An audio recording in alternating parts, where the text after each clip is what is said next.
Boa tarde a todos. Agradeço aos mentores e dirigentes da Associação Espírita Lauro Machado pela confiança e por mais essa oportunidade de poder estudar, os ensinamentos da doutrina espírita. O tema de hoje é o homem no mundo. Bom, o que somos? Nós somos espíritos encarnados à procura da perfeição. A perfeição será alcançada através das várias vidas que ainda viveremos. O nosso aperfeiçoamento somente virá por meio das várias encarnações. O corpo, como todos nós sabemos, é apenas uma vestimenta, é somente o executor da vontade soberana do Espírito. Pela lei do progresso, todos nós evoluiremos e chegaremos à perfeição. Claro que não ao mesmo tempo, porque cada um tem a sua individualidade e evolui segundo as suas obras, principalmente aquelas voltadas ao próximo. No universo, a obra, a obra da criação divina, tudo evolui, do átomo ao arcanjo. O universo está em constante expansão. Tudo se expande no universo. A obra do Criador não para. Nós, dentro do nosso processo evolutivo, já passamos por todos os reinos: mineral, vegetal, animal, até chegarmos à condição de homem. Emmanuel sintetizou numa frase: a alma dorme na pedra, sonha na planta, movimenta-se no animal e desperta no homem. Então, há uma cadeia de vida. Os estudos espíritas nos dizem que tudo o que surge do Criador, de Deus, é luz. A matéria é a luz coagulada, nos ensina André Luiz no livro E a Vida Continua, psicografado por Chico Xavier. Na questão 23 do Livro dos Espíritos, Kardec pergunta aos espíritos superiores: que é o espírito? Não o que é o espírito, é que é. Que é o espírito? O princípio inteligente do universo, foi a resposta. Esse princípio inteligente passou por todos os reinos, mineral, vegetal e animal, e evoluiu dentro de cada um desses reinos e despertou no homem. Então, o princípio inteligente, num determinado momento, que ainda não nos foi dado conhecer qual foi esse momento, então, num determinado momento, ele passou à condição de espírito. E a partir daí, começa a desenvolver a inteligência e a reconhecer a Deus, o Criador. A partir de então, para prosseguir na evolução, não basta mais a passagem de um reino para o outro. Agora a busca é a perfeição. E para tanto, há necessidade de reencarnar, de conviver em sociedade, de passar por experiências, ou seja, de ser experimentado, de ser provocado. É como um estudante de medicina, Ele não será um bom médico somente porque cursou uma grande faculdade de medicina. Ele necessita experiência, contato com doentes e com doenças para desenvolver seus conhecimentos. O mesmo ocorre com um pedreiro. É construindo várias casas que ele saberá lidar com situações mais complicadas e saberá cada vez mais melhor, melhor manejar a areia, o cimento, a pedra, as vigas, a laje, etc. Então, através das sucessivas existências corporais, pela reencarnação, nós adquirimos experiências e valores que vão se incorporando ao nosso patrimônio espiritual. Acertamos aqui, erramos ali, e tudo isso serve para distinguirmos o que é certo do que é errado. Por isso o texto de hoje, nos diz que nós temos que viver em sociedade. É condição necessária. Para a nossa evolução, para adquirirmos experiências, para sermos provados diante dos arrastamentos materiais, é que nós fomos chamados a entrar em contato com vários outros espíritos de natureza diferente. A começar dentro da nossa própria casa, que nós temos espíritos, cada um com a sua individualidade, e são diferentes, pais, maridos, esposas, filhos, Assim são os nossos vizinhos, colegas de escola, colegas de trabalho, todos espíritos diferentes dentro das suas individualidades. Viver só, deixar de lado o contato com a sociedade, é egoísmo. Se vivermos isolados, nós não seremos provados, nós não seremos provocados e, principalmente, nós não praticaremos a caridade para com o próximo. Se não tem próximo, estou isolado. Os ensinamentos são assimilados de acordo com as dificuldades pelas quais passamos. Como estudantes, nós sabemos que a cada reestudo da mesma lição, a visão e o entendimento se ampliam.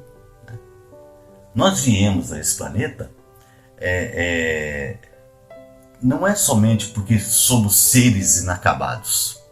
Somos seres inacabados, verdade. Mas nós também viemos para cooperar com a obra em andamento. E é por essa razão que de nada serve vivermos numa vida contemplativa no Himalaia sem interagir, sem se socializar. Veja que Jesus subia ao monte, orava e voltava para trabalhar. Então, nós temos obrigações para com o planeta, para com a sociedade. E nós ainda estamos num processo de alfabetização sobre o mundo espiritual. Não sabemos da essência. Há muita coisa ainda para ser descoberta, para ser desvendada. Nós estamos montando as primeiras peças de um grande quebra-cabeças. E, claro, não dá para a gente pular etapas do processo de alfabetização, Não dá para a gente sair da cartilha Caminho Suave e ir diretamente para estudos avançados de uma faculdade. Nós temos que passar pelo ensino fundamental, ensino médio, faculdade, mestrado, doutorado, etc, etc, etc. Nesta reencarnação, pela nossa evolução, nós estamos frequentando uma escola nova. No nosso estágio evolutivo, principalmente para nós espíritas, nós temos que aprender o que é novo e desaprender o que é velho. Deixar de lado os dogmas. Somente há pouco tempo eu passei a contestar esses dogmas, essas ideias de céu, inferno, de paraíso, de pecados, de milagres, de perdão de Deus, de ressurreição, etc. Pois bem, sendo imprescindível o contato com a sociedade e a formação de uma família, nós devemos questionar quais são as nossas posturas diante das situações da vida. O mais comum, até são os conselhos nossos para os nossos filhos, e recebemos esses conselhos dos nossos pais, etc. É a preocupação em estudar, em adquirir conhecimento, para ter um emprego melhor e para nos distanciarmos o mais possível da pobreza do mundo.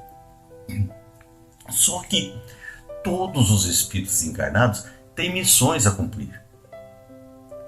Todos nós fazemos parte do processo de criação.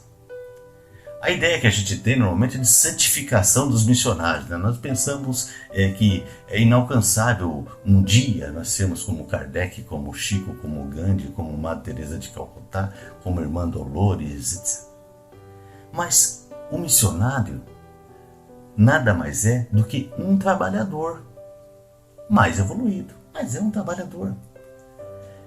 Jesus disse que muitos serão chamados e poucos os escolhidos.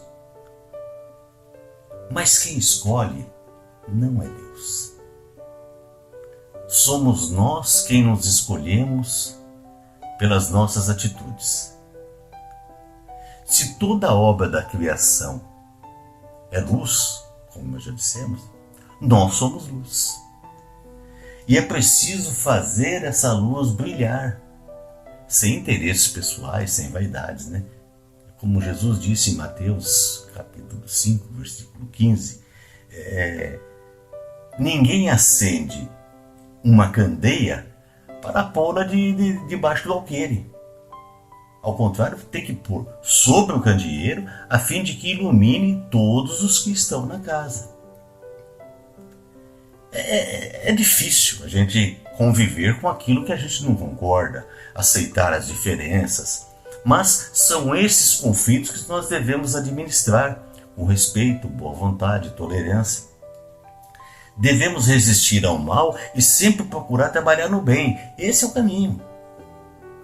Não é porque existem maldades no mundo, né? Guerras entre países, guerras entre pessoas da mesma família, assaltos, miséria, etc., que eu vou me isolar. Eu tenho que conviver com essas adversidades e não me deixar contaminar. É como o óleo e a água, que mesmo juntos, né, não se misturam. Eu tenho que agir como fazemos com a leitura de um livro. A gente experimentar o livro. Ler o livro e extrair dele o melhor ensinamento. É assim que deve ser com os nossos relacionamentos. Nós temos que sair da faixa vibratória negativa. Se entrarmos na faixa vibratória positiva, se purificarmos nossos corações, atrairemos para o nosso lado os bons espíritos.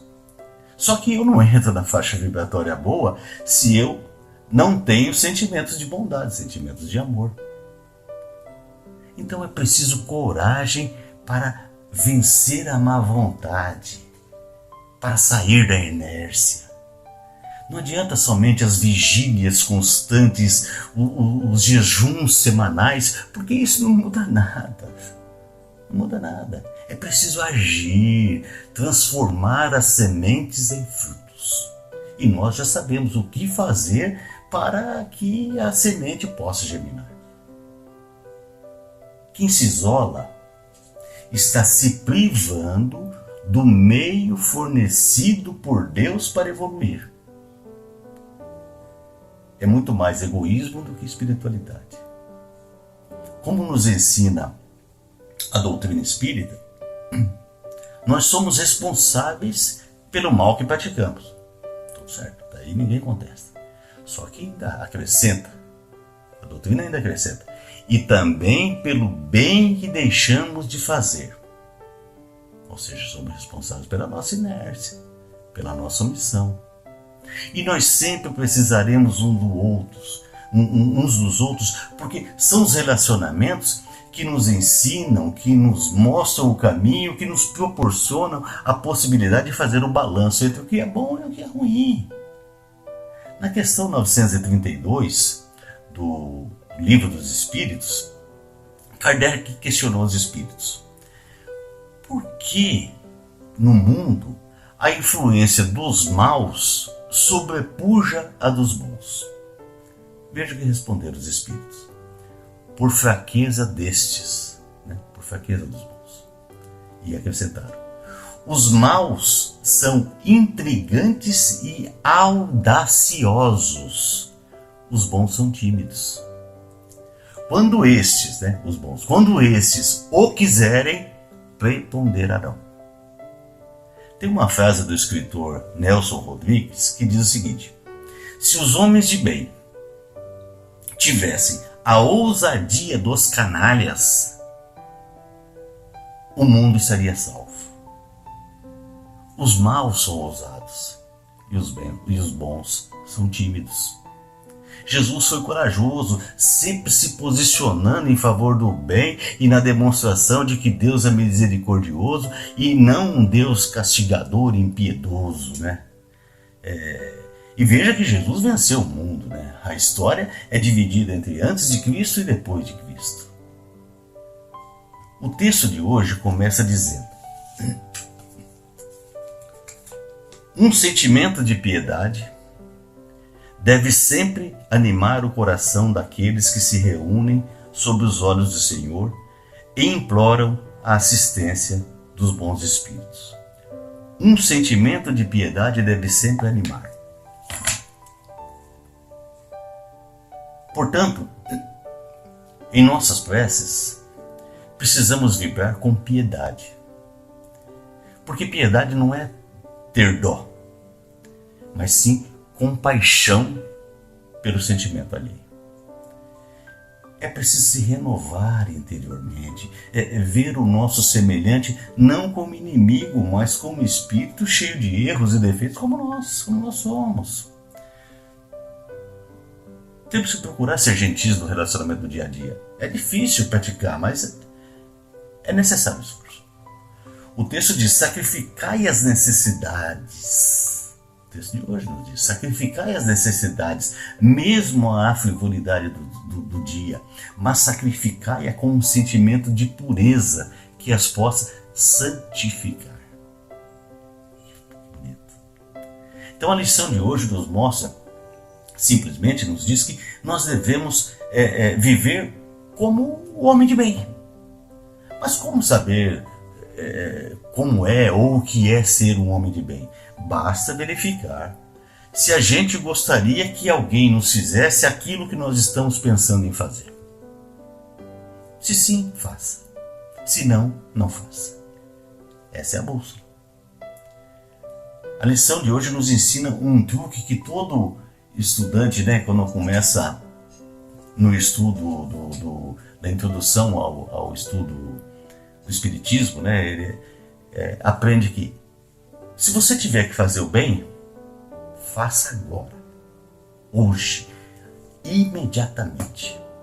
Agora, se você tiver que fazer o mal, se você está pensando, eu preciso revidar aqui, eu preciso fazer uma maldadezinha, deixa para amanhã. Chegando amanhã, deixe para o outro amanhã, até você se acalmar. Então nós já evoluímos muito, hoje temos a consciência de uma força superior, do intercâmbio do mundo espiritual com o nosso, sabemos que Deus existe e é misericordioso, não importa a visualização que se faça de Deus. O que importa é que Deus é uma força que nos conduz, que nos rege. A imagem que temos de Deus é irrelevante. O que importa é a fé em Deus. Pode ser Jeová, grande arquiteto do universo, uma flor, uma montanha, o sol, um rio, aquele cujo banho lava a alma, etc. O que importa é a fé. É a certeza de que Deus vai nos guiar, Deus vai sempre nos acolher e nos abençoar em nossas tarefas do bem. Não se discute a fé. A fé que move uma pessoa não é a mesma que move a outra. É muito subjetiva. A compreensão de Deus é diferente porque nossas experiências são diferentes. Cada um tem o seu grau de evolução. E Deus tem um valor pessoal para cada um de nós.